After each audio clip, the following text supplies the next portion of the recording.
नमस्कार साथियों, आइए आज हम लोग जानते हैं उनके विषय में जिन्हें बोधिसत्व, भारत रत्न, परम पूज्य बाबा साहेब भीमराव अंबेडकर जी के विषय में भंते थेरोपानंद जी से कि क्या कारण था कि बाबा साहब भीमराव अंबेडकर जी को नागपुर में ही और दशहरे के दिन ही धम्म दीक्षा लिए थे।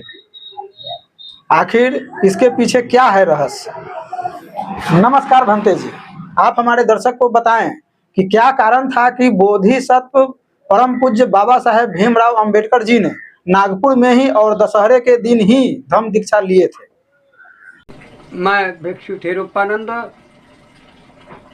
विहाराधीश एवं प्रबंधक, संगाराम बुद्ध विहार, ग्राम बहोड़ा खेड़ा, आंवला बरडी, उत्तर प्रदेश। अभी पत्रकार बंधु बिहार 604 न्यूज़ चैनल विनोद कुमार जी का एक प्रश्न आया है कि भंते जी, आगामी ऐसा एक पवित्र दिन आ रहा है, महापर्व आ रहा है, भीम दीप दान महाउत्सव जैसा पर्व आ रहा है, जिसको बाबा साहेब बोधिसत्व बाबा साहेब, संविधान निर्माता, नारी के मुक्तिदाता, परम पूज्य बोधिसत्व बाबा साहेब डॉक्टर B.R. अम्बेडकर का जन्म दिवस है। तो इस पर परम पूज्य बोधिसत्व बाबा साहब ने अशोक धम्म विजयदशमी के दिन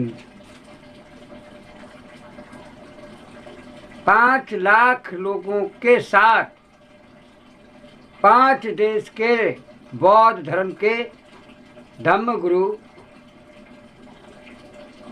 जिसमें जिस शिष्टमंडल के चेयरमैन थे, अध्यक्ष थे पूज्य भदंत चंद्रमणि महास्थिविर,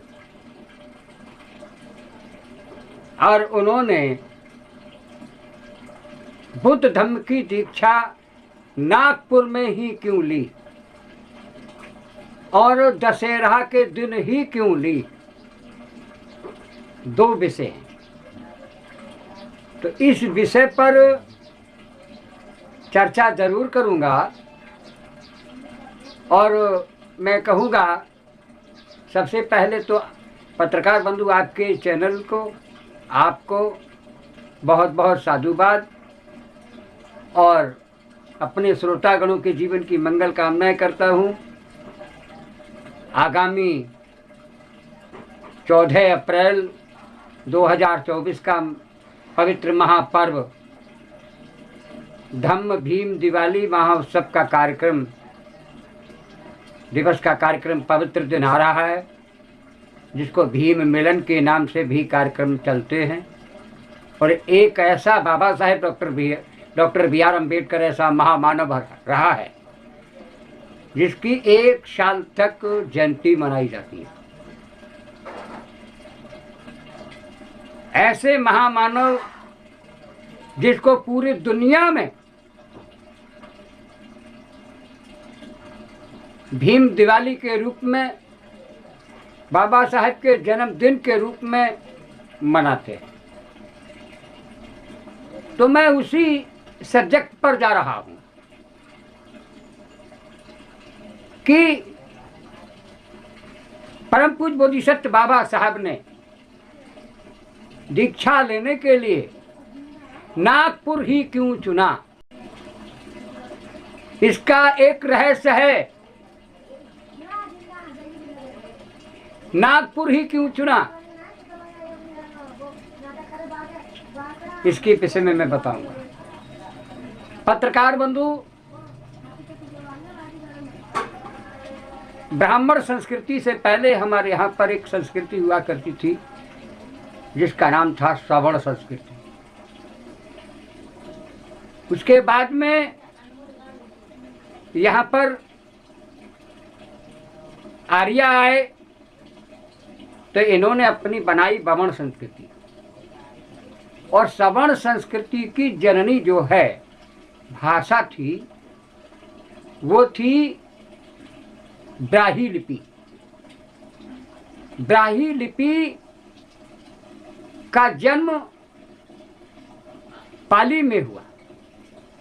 ब्राह्मी लिपि का पाल कर रखना, इसीलिए उसको पाली कहा गया। नंबर 1। नंबर 2, नागों का शासन था सम्राट अशोक से पहले। नागों का शासन था और पूरे नागलोक की जो राजधानी थी उस स्थान का नाम नागपुर पड़ा। उस इतिहास को जिंदा रखने के लिए, क्योंकि बाबा साहब ने नाग वंश को पढ़ा था, इसीलिए बाबा साहब ने नागपुर दीक्षा लेने का स्थान चुना। दूसरी बात यह है कि उन्होंने दशहरा के दिन ही क्यों दिन चुना, इसका भी कारण है, इसमें भी रहस्य है। क्योंकि